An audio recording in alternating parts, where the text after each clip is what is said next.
Hey guys, so today we're going to talk a little bit about people messing with your world. So let's get into it. Now, I'm not going to be too dramatic about this because we need a bit of context for this to make some type of sense, but don't worry about it, we're going to get there.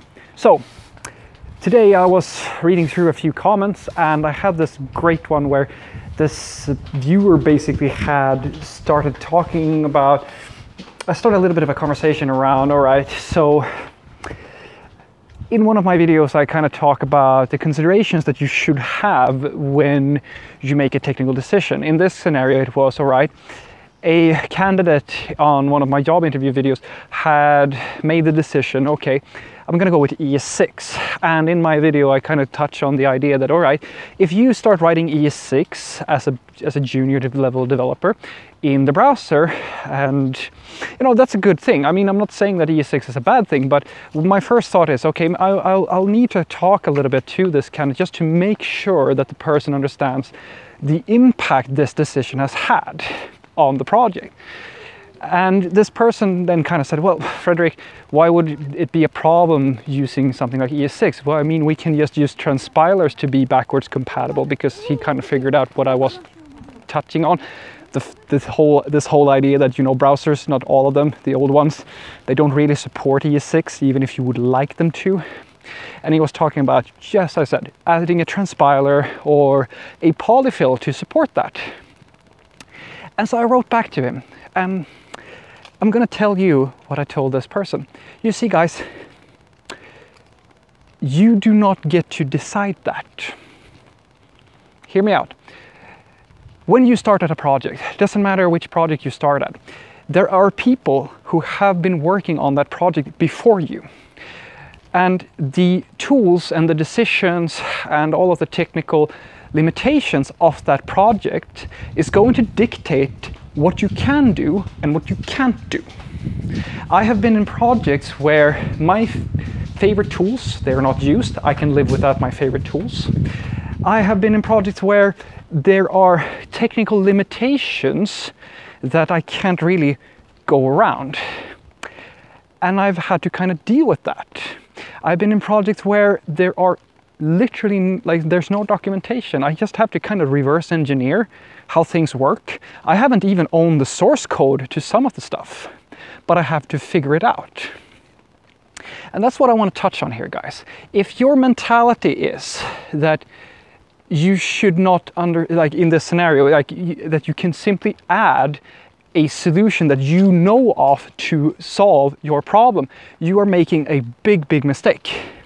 Because for the same reasons that I argue that it's equally important to know how to write nice software as it is to understand bad software and solve problems that are pretty much not solvable in a nice manner.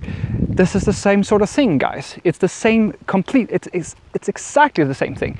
You may find that you work on a project where there are limitations or technical decisions that have been made way before you even started that makes it impossible for you to add that solution that you thought up. And then it comes down to, all right, how can you figure out a way around that? In this example, like not being able to add a polyfill, there could be all manner of, let's say that in this scenario, let's say that you already have a polyfill solution that is really old and for some reason doesn't support being upgraded because there are other dependencies that are tied into that specific version of that polyfill, and you can't just add it to the stack just to fix this issue with ES6, as I said. And your coworkers are just going to tell you that, oh no, we just use ES5 because it's too much of a hassle to make an upgrade at this point. Or even like there could be another reason. They could just say that we have a coding standard around ES5. Then that's it. You have to deal with it. That's the sort of mentality that I'm trying to sell you on, guys. That's the sort of thing that I want you to start thinking about. This is why I argue that it is vital for you to understand the underlying tools. Like I don't want you to sit and learn abstractions.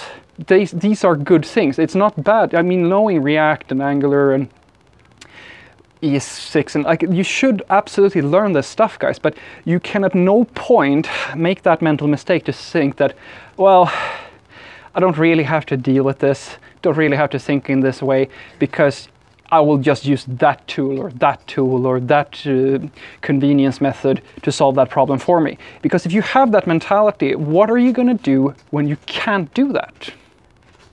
If you have no idea what's going on, how are you going to solve the problem if all you actually know is you don't know the solution or how to solve the problem? You may not even understand the problem.